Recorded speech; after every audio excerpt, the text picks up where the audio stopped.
안녕하세요. 사랑하는 남자친구와 결혼을 앞두고 있던 20대 여성입니다. 나이를 떠나 자기 체면과 자존심이 중요하지 않은 사람이 세상에 어디 있을까요? 하지만 제가 사랑하는 사람을 포함한 그의 가족들은 뭐가 진짜 체면이고 자존심인지 분간을 못하는 것 같아요. 저와 남자친구는 다른 대학교를 다녔지만 지역 내 동아리 활동을 하며 알게 된 사이였어요. 두 사람 다 사회인이 되고 나서 우연찮은 기회로 재회를 하게 되었고, 그때부터 이 인연이 다 연인이 되었습니다. 그리고 현재까지 쭉 만남을 이어오다가 결국 저와 남자친구 사이에 결혼 이야기까지 오고 가게 되었습니다. 남자친구는 안정적인 회사를 다니는 직장인이었고, 저도 제가 일하는 분야에서는 업계에서 최고라고 자부할 수 있을 만한 회사에 다니는 직장인이었습니다. 서로 벌이가 괜찮은 경제적인 뒷받침이 있었지만 제가 남자친구와 결혼 생각까지 만들게 된 가장 큰 이유는 따로 있었어요. 남자친구가 술을 입에도 되지 않는다는 점이었거든요. 제가 어렸을 적 저희 부모님이 IMF 직후에 많이 고생을 하셨습니다. 동네 작은 메밀국 수집을 시작하셨는데 한참 가게가 자리를 잡고 있던 와중에 외국인 무면허운전자에게 음주뺑소니 사고를 당하신 적이 있어요. 가해자는 사고 직후 어디로 도망간 건지 결국 붙잡지 못했고 그때 저희 부모님은 다친 몸을 이끌고 장사를 하셨어야 했습니다. 지금은 지방에 분점까지 낼 정도이고 두 분 노후 준비까지 걱정 안 해도 될 정도로 성공하셨지만 그때 두 분이 다친 몸 이끌고 고생하시던 모습이 기억에 남아서 그때부터 자제력을 잃고 술 마시는 사람들만큼은 정말 싫어했거든요. 남자친구도 말하길 할머니께서 과거에 시장에서 원단 장사를 하셨다며 이야기를 꺼냈어요. 수완이 엄청 좋으셔서 큰 돈을 버셨고 건물까지 있다고 하더라고요. 아버님하고 삼촌은 할머니 따라서 이 사업 저 사업 하고 계신다고 하고요. 남자친구의 경제적인 상황이나 배경이 저에게는 그렇게 고려해야만 할 상황이 아니었기에 과거 이야기에는 크게 신경을 쓰지 않았습니다. 저희 부모님도 사업을 하고 계시고 아직도 현역에서 뛰고 계시니 남자친구 가족들도 그런가 보다 했어요. 중요한 건 저나 남자친구가 아직 젊다는 것이고 둘 다 탄탄한 직장이 있겠다. 앞으로 잘 될 일만 있겠구나 싶었습니다.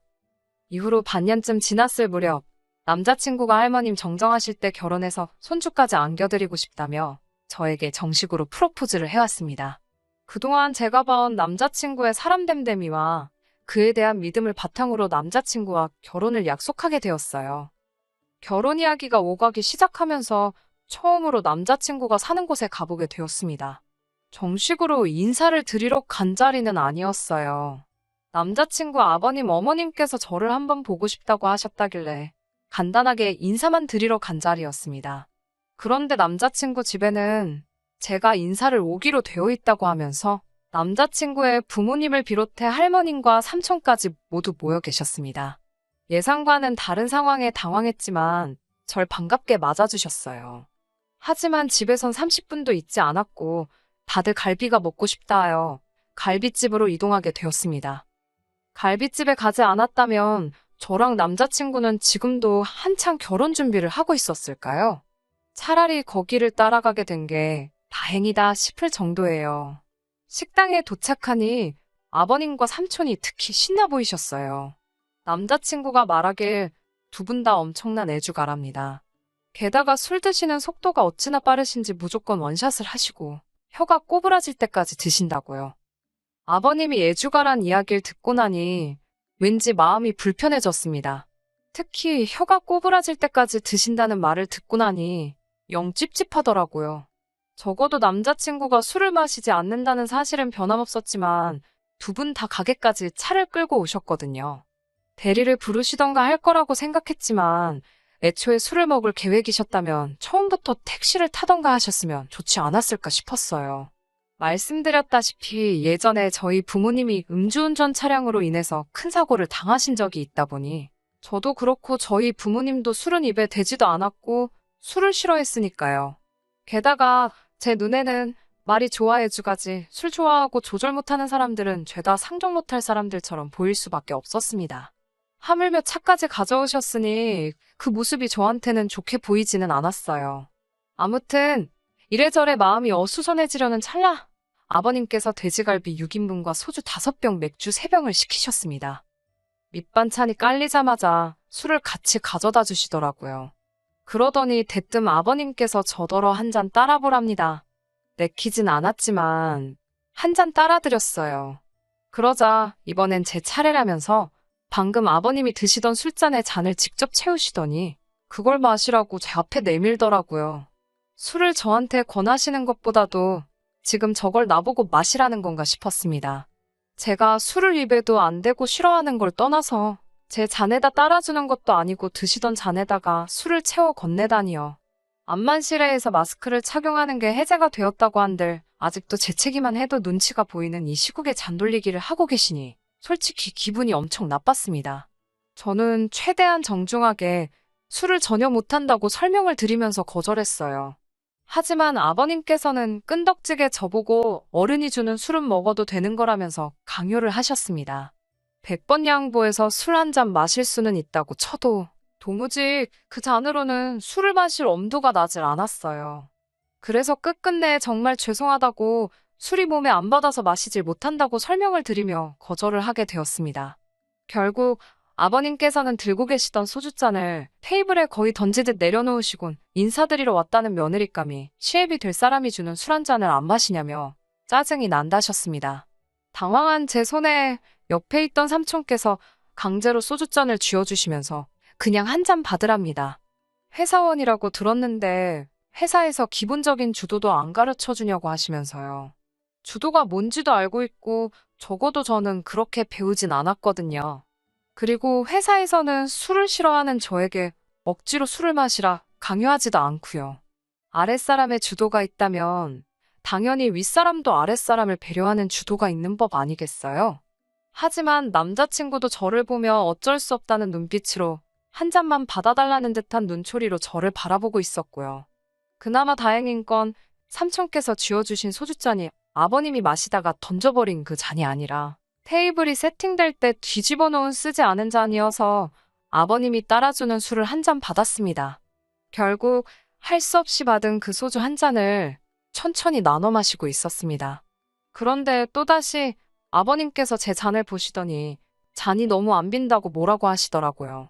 대학교를 다닐 때도 직장 생활을 하면서도 저에게 그 누구도 술을 마시라고 강요하는 사람은 없었는데 남자친구 아버님께서 그런 스트레스를 주실 거라곤 상상도 못했네요.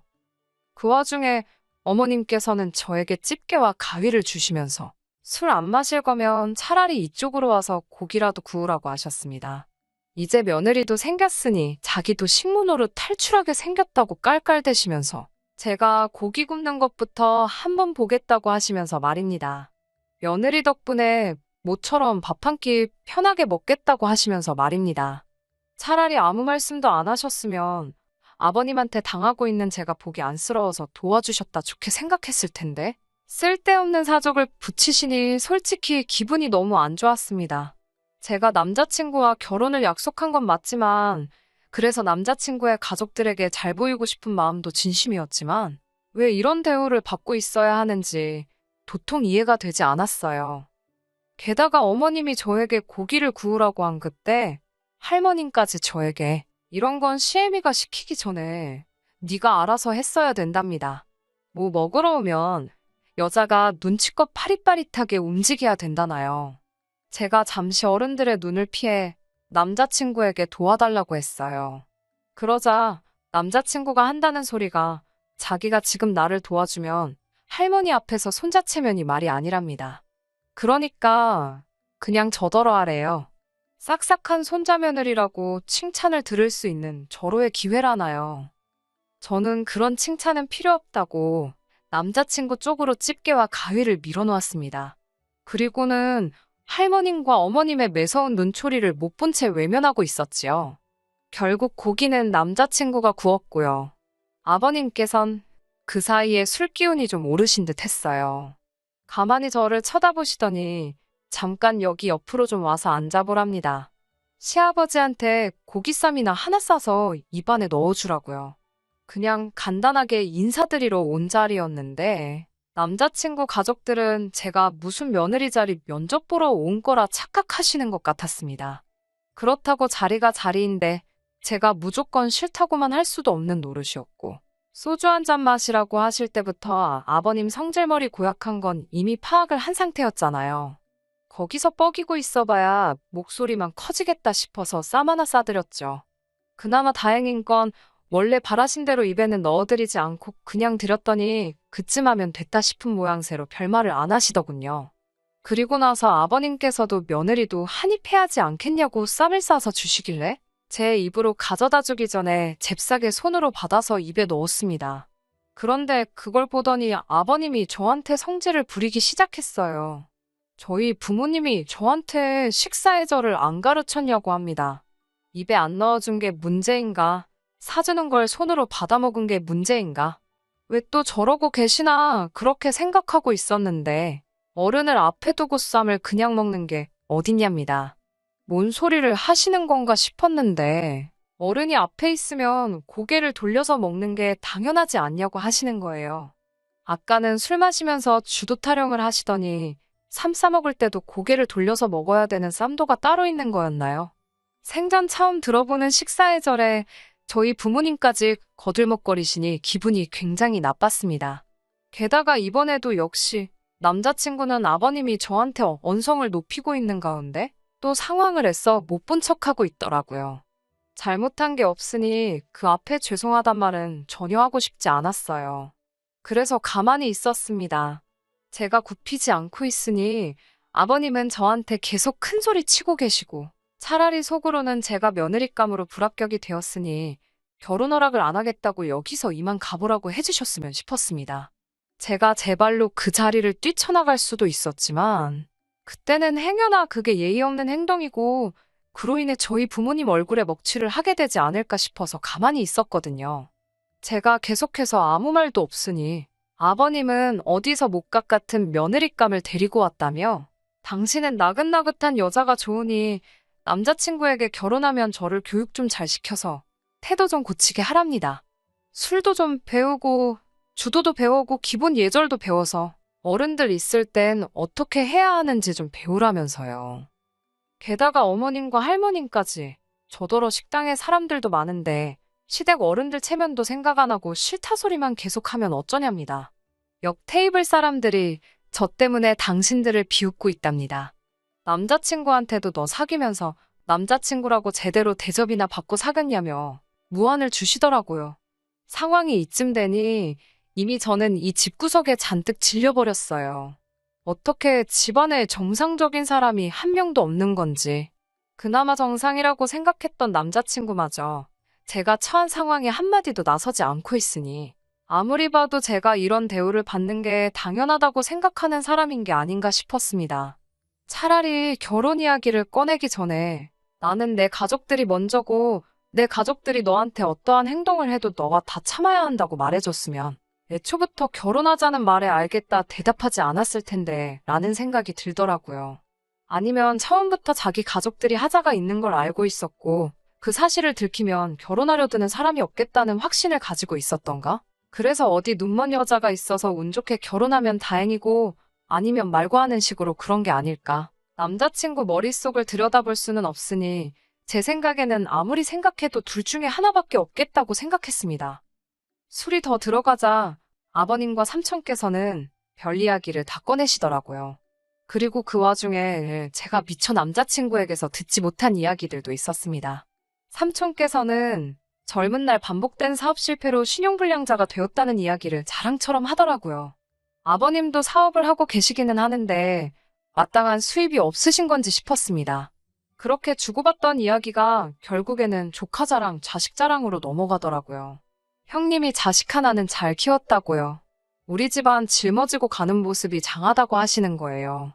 그러면서 알게 된 충격적인 사실은 남자친구의 부모님은 물론 삼촌부터 할머님까지 전적으로 남자친구가 벌어오는 돈에 기대서 살고 있더라고요. 제가 온다고 해서 아버님 댁에 다른 분들이 오셔서 모인 게 아니셨고 그 집에서 다섯이 온 식구가 모여 살고 있었던 겁니다. 자세히는 모르겠는데 왕년에 잘 나갔을 때 이야기를 계속 꺼내시는 걸 보니 남자친구 말대로 할머님이 돈을 잘 버셨던 건 사실인 것 같지만 아버님이고 삼촌분이시고 두 사람이 사업으로 할머님 재산을 날려먹은 것처럼 보였어요. 그리고 그걸 자랑이랍시고 떠들어대는데 남자친구 배경이 결혼하는데 중요한 부분은 아니었지만 이미 이 시가족이 될 사람들의 바닥을 결혼 전에 다 알게 되어버렸는데 그게 끝이 아니라 바닥 아래에 더 깊은 바닥이 있었다는 걸 알게 돼버린 거예요. 몇 년 동안 쌓아올린 남자친구와의 정은 이미 이 자리에서 몇 시간 만에 날아가 버린 지 오래였고 저는 언제쯤 남자친구한테 결혼은 없었던 일로 하고 헤어지자는 말을 꺼내는 게 좋겠나 생각하고 있었습니다. 그 와중에도 남자친구는 제가 자기랑 결혼을 할 것이라 철석같이 믿고 있는지 자기가 가족들을 먹여 살리는 건 우리가 결혼을 해도 달라질 일이 아니라고 말하는 거예요. 어차피 저도 돈을 벌고 있으니 자기가 월급을 받아오면 애초에 그 돈은 없는 셈 치면 된다는 겁니다. 남자친구가 한 달에 300만 원을 번다고 치면 그중에 150만 원은 없는 거다. 그러니 자기 월급이 애초부터 150만 원이었다 생각하라는 거예요. 그런 이야기를 아무렇지 않게 하는 남자친구보다 그 모습을 우리 아들, 우리 조카, 우리 손자 참 장하다 하는 표정으로 바라보는 남자친구 가족들을 보니 왠지 모르게 소름이 다 끼치더라고요. 저는 차라리 그날 일이 하늘이 제게 주신 기회라고 생각했어요. 제 발로 스스로 지옥불 불구덩이에 뛰어들기 전에 그동안 제가 착하게 살아온 걸 봐서 유턴할 기회를 주신 게 아닌가 싶더라고요. 또 저희 부모님 싸잡아서 예의범절이 어쩌고 하는 게 듣기 싫어서 참았는데 이 말도 안 되는 자리에 1분이라도 더 있었다가는 저희 부모님이 저를 자존감도 없게 키우셨다 생각하지 않겠나 싶었습니다. 더 길게 말할 것도 없이 그냥 자리에서 일어나서 저는 이만 가보겠다고 하고 가게 밖을 나왔어요. 그러니 남자친구가 황급히 저를 쫓아나오더라고요. 그러면서 하는 말이 그렇게 그냥 가면 어떡하냐고 자기 가족들이 지가 푸대접을 받으며 산다고 오해하지 않겠냐고 하면서 그냥 갈 거면 계산이라도 하고 가라는 겁니다. 정말 태어나서 싸움 같은 거 해본 적이 한 번도 없는데 남자친구 저러는 꼬라지를 보고 있으니 열이 확 올라서 저도 모르게 뺨을 한 대 후려갈 켜버렸어요. 니네 가족들이 처먹은 걸 왜 내가 내냐고. 어차피 니들 가족이 너가 그러는 거 자랑스러워하는 것 같은데 니 돈으로 내라고 했어요. 그리고 결혼이고 나발이고 그런 게 문제가 아니라 앞으로 나한테 연락하지 말라 했습니다. 저랑 남자친구가 옥신각신하면서 주변이 시끄러워지니 남자친구 가족들도 무슨 일인가 하고 따라 나오더라고요. 마음 같아서는 당장 택시 타고 집으로 가려고 했습니다. 분위기가 험악하니 그제서야 제 눈치를 보면서 누구 하나 나서지 못하는 와중에 남자친구 삼촌분이 해결을 한답시고 나서는 거예요. 현은 완전히 꼬부라져서 저보고 오늘 욕봤다면서 원래 시댁 식구들이 어렵고 힘든 거라고 시간이 지나면 익숙해질 거라고 하더라고요. 말 같지도 않은 소리에 대꾸도 안 하고 있으니 제 기분 풀어보겠다며 아무리 그래도 그렇지 이러는 거 아니라면서 당신이 저를 집까지 차로 태워다 줄 테니 그걸로 기분을 풀라는 겁니다. 술을 저렇게 먹은 사람 옆에 타는 것도 싫었고 애초에 무슨 술을 그렇게 먹고 운전이냐 했더니 자기가 운전 경력만 몇 년인 줄 아냐고 하면서 당신은 술을 먹어야 운전을 더 잘한다고 하는 겁니다. 그때는 너무 화가 나서 그랬나 저도 모르게 삼촌분 정강이를 구두발로 걷어차버렸어요. 으억하는 소리와 함께 다리를 부여잡고 바닥에 주저앉더라고요. 저는 불러놓고 기다리고 있던 택시를 취소시키고 남자친구와 아버지와 삼촌한테 한마디 했습니다. 죽으려면 곱게 혼자 죽지. 엄한 사람 데려갈 생각은 꿈도 꾸지 말라고요. 황천길 가고 싶으면 혼자 가라고 했습니다. 아주 내 앞에서 운전석에 타보기만 하라고 그러면 그 길로 경찰에 신고할 거라고 했습니다. 아까까지는 술 따라봐라, 한 잔 받아라, 고기 구워라 아주 저를 우습게 보던 인간들이 제 앞에 쩔쩔매며 서 있었어요. 남자친구 아버지가 그래도 자기는 술을 덜 마셨으니 다리 불편하신 할머님 때문에 차를 가져가야겠다며 자기는 괜찮지 않냐고 막무가내로 차에 타길래 그냥 아버님이 보고 있는 앞에서 경찰서에 전화를 걸었습니다. 그러니 저한테 너는 부모도 없냐 어쩌고 하면서 또 예의범절을 논하더라고요. 적어도 우리 부모님은 음주운전은 안 하시고 아내 하나 음주운전을 하시면 저는 똑같이 행동할 거라고 했어요. 가게 밖에서 소동이 나고 있으니 무슨 일인가 구경하는 사람들도 남자친구 가족들한테 걸어가라 하면서 같이 저에게 동조해줬고 남자친구 가족 때 저 혼자였던 게 주변 사람들까지 가세하고 나니 결국엔 차를 주차장에 두고 집 쪽으로 걸어가더라고요.